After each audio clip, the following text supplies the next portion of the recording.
By Femi Aribisala in 2005, Goldman Sachs Investment Bank forecast that Nigeria will be the 20th largest economy in the world by 2025 and the 12th largest by 2050, ahead of Italy, Canada and South Korea, having identified Brazil, Russia, India and China as four emergent powerhouses of the world economy referred to as the BRICS. It included Nigeria among the next 11 countries, which are Bangladesh, Egypt, Indonesia, Iran, Mexico, Nigeria, Pakistan, Philippines, South Korea, Turkey, and Vietnam. At the U.S.-Nigeria Trade and Investment Forum organized by the Nigerians in Diaspora Organization of the Americas, NIDOA, in Washington, D.C.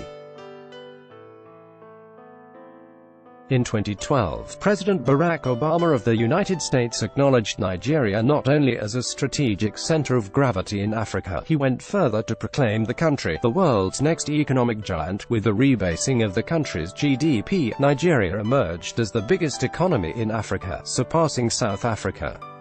Manifest destiny. It is no secret that Nigeria is a country of great potentials, even if those potentials are yet to be appreciably realized. One of the strengths of the country is its large population, currently estimated at 200 million. Nigeria is the seventh largest country in the world. By 2050, Nigeria's population is projected by the United Nations to reach 389 million, rivaling that of the United States at 403 million by the end of the century. The UN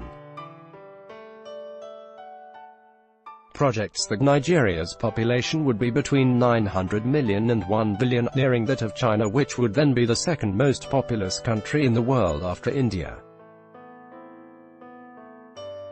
Nigeria's economic size is a blessing in disguise. It means the country will have a ready domestic market for its eventual industrial growth. It means it can envisage economies of scale not possible in smaller countries. Even now, Nigeria offers alluring returns for investors, says Charles Robertson, global chief economist at Renaissance Capital. We know it's not risk-free, but look around the world and find another economy with 160 million people growing at 7% with such potential.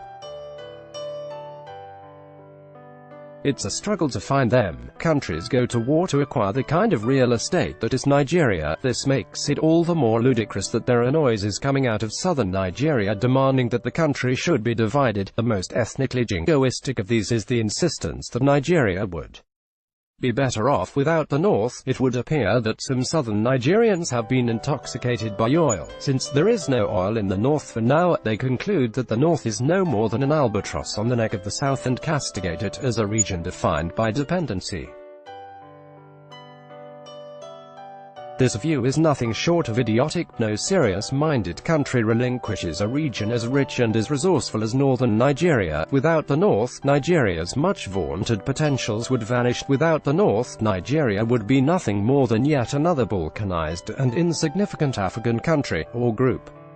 If countries take the north out of the Nigerian equation, and there can no longer be any black country in the world that can possibly attain the status of a major power in the world. Without the north, Nigeria and Nigerians would be reduced to non-entities. Northern imperative. Nigerians have been blinded by oil. Because of oil, we have become unproductively monocultural in our economy. However, oil is hardly the only major resource we have, although oil revenues have brought us a great deal of financial prosperity. At the same time, it stunted the inexorable emergence of agro-based industries in Nigeria. The backbone of such promissory local industries is in northern Nigeria.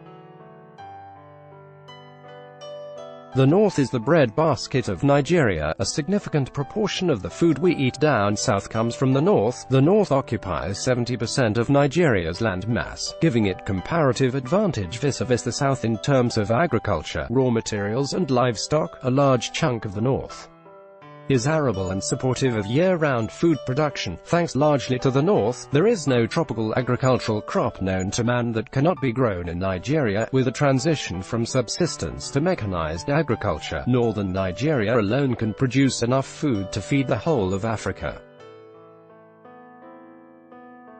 Northern Nigeria is bigger than most African countries. Currently, Nigeria wastes a staggering 1.3 trillion naira on food imports, virtually one-third of the annual budget, but the North can produce all the food we need, thereby liberating valuable resources. Already, it is the North that feeds the South in Nigeria. Virtually all southern food crops and livestock come from the North. Much of Nigeria's water resources are also in the North. With the right policy mixes, the North will earn for Nigeria billions of dollars annually from agriculture.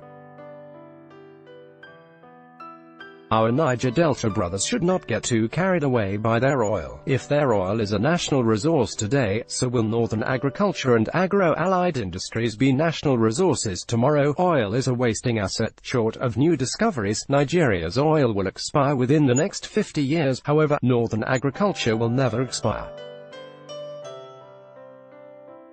Northern resources. There is something else besides. There can be no doubt that there is oil in the North. It is only a matter of time before it is discovered. The geography and topography of the North and the discovery of oil in surrounding areas is a testament to this eventuality. Since there is oil in Cameroon, Chad and Niger Republic, the chances are pretty good that northern states like Bauchi, Borno, Sokoto and Niger will one day become oil-producing states.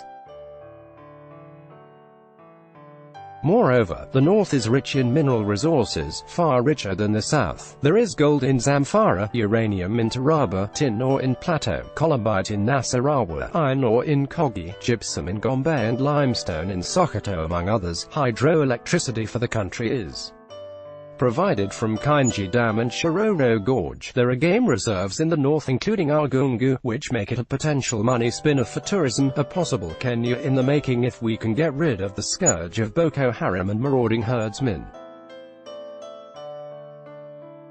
Southern Nigerians should stop underestimating northern industry. Northerners created the groundnut pyramids, cotton farms and tanneries of old. With visionary national and regional leadership, these will surely make a comeback, so also will the textile factories of Gusau, Kaduna and Kano. All the southern bigotry about the North being predominantly Muslim is just nonsense. When you see what economic wonders Muslims are doing in places like Dubai, Oman, Qatar, Abu Dhabi, Saudi Arabia and Turkey, you will realize that Nigeria has a lot to learn from Muslims. It should not be forgotten that by far the most enterprising Nigerian today is a northerner from Kano. According to the Forbes billionaires list, Aliko Dangote is now the 23rd richest man in the world with a net worth of $25 billion. This is an amazing feat for an African and a Nigerian. Dangote is now richer than Alisher Usmanov, the richest man in Russia. He is also richer than Mukesh Ambani, India's richest man. Dangote is all the more remarkable because he achieved this feat primarily through a route far less traveled by Nigerians, the hard, difficult grind of manufacturing.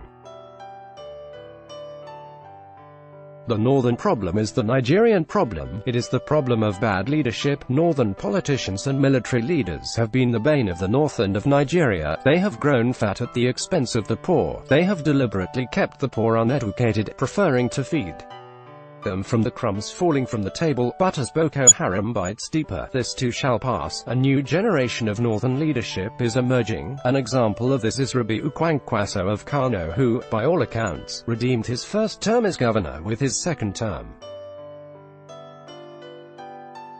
Uneducated hogwash. All things considered, the boast of a Nigeria divorced from the North is balderdash. Nigeria cannot do without the North. We cannot divide Nigeria into 350 ethnic nation-states. Let Southerners stop fooling themselves. Any attempt to bridge Nigeria because some southern areas want to go it alone will be disastrous. Ethnic homogeneity is no panacea against internal conflict. Somalia is ethnically homogeneous. Nevertheless, it is a failed state. Southern Sudan obtained independence from Sudan. Nevertheless, it is already embroiled in inter-ethnic conflict.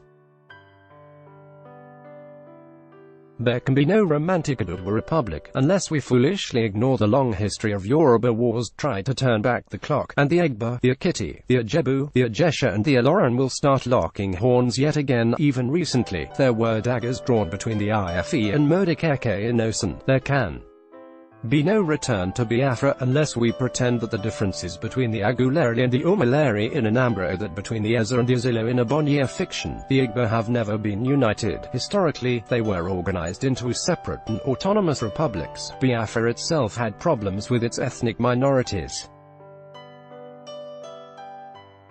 There can be no republics of the Niger Delta. Are we then to divide the Efik from the Ibibio, the Ajor from the Itsekiri, the Kalabari from the Aguja, and the Ogoni from the Urobos? What then would happen after the oil runs dry? There can only be the Federal Republic of Nigeria. No matter what anyone says, Nigeria is a country, and a country it should remain. You don't live together for 50 to 100 years and not become a country. It does not matter if some of us are Muslims and some are Christians, we are all Nigerians. It does not matter if some of us speak Hausa and some speak Yoruba, we are all Nigerians. Our diversity is our strength. That is the beauty of Nigeria. It cannot be re-engineered. Nigeria is a blessed country, carefully crafted by divine ordinance. This is not time to start hankering after some midget states when the Herculean Europeans are busy crafting a super-state. This is no time to think small. It is time for Nigerians to start thinking big and bigger.